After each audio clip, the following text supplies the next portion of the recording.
ಅವರು ಶಿಯಾ ಸುನ್ನಿ ಜಗಳ ಇದು, ಅವರವರೇ ಹೊಡೆದಾಡ್ಲಕತ್ತಾರ. ಅದು ರಂಜಾನದ ಪವಿತ್ರ ದಿನಗಳಲ್ಲಿ. ಆದರೆ ಅವರು ಭಾರತದಲ್ಲಿ ಎಲ್ಲರೂ ಅತ್ಯಂತ ಸಂತೋಷ ಶಾಂತಿಯಿಂದ ರಂಜಾನ್ ಆಚರಣೆ ಮಾಡ್ತಾಯಿದ್ದಾರೆ. ಯಾವ ಧರ್ಮ ಎಲ್ಲಿ ಹುಟ್ಟಿತ್ತೋ ಅಲ್ಲೇ ಇದು ಪ್ರಾರಂಭ ಆಗಿದೆ. ಇದಕ್ಕೆ ಭಾರತ ಏನೋ ಜವಾಬ್ದಾರಿ ಅಲ್ಲ. ಭಾರತ ಎಲ್ಲ ದೇಶಗಳ ಜೊತೆ ಒಳ್ಳೆಯ ಸಂಬಂಧ ಇದೆ. ಅಮೇರಿಕ ಜೊತೆನೂ ಒಳ್ಳೆಯ ಸಂಬಂಧ ಇದೆ, ಇಸ್ರೇಲ್ ಜೊತೆಗೂ ಸಂಬಂಧ ಇದೆ, ಇರಾನ್ ಜೊತೆಗೂ ಸಂಬಂಧ ಇದೆ. ನಮ್ಮದು ಇದ್ರಾಗ ಏನಿಲ್ಲ, ಭಾರತ ನ್ಯೂಟ್ರಲ್ ಇದೆ.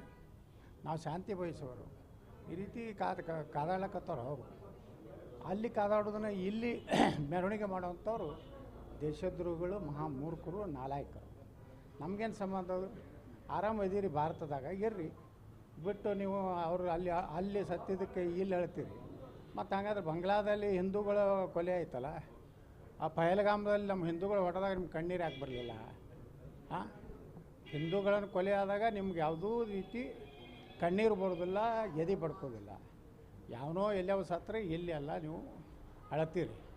ಆದರೆ ನಿಮ್ಗೆ ಈ ದೇಶಕ್ಕೆ ನಿಷ್ಠೆ ಇಲ್ಲ. ಈ ದೇಶದ ಅನ್ನ ತಿಂದು, ಈ ದೇಶದ ನೀರು ಕುಡಿದು, ಈ ದೇಶದ ಗಾಳಿ ಸೇವನೆ ಮಾಡಿ ಯಾರೋ ಯಾವುದೋ ದೇಶದಾಗ ಸತ್ರೆ ಅಳುವುದು ಅದು ದೇಶದ್ರೋಹ ಮತ್ತು ಈ ದೇಶಕ್ಕೇ ಒಂದು ರೀತಿ ಮೋಸ ಮಾಡ್ದಂಗೆ.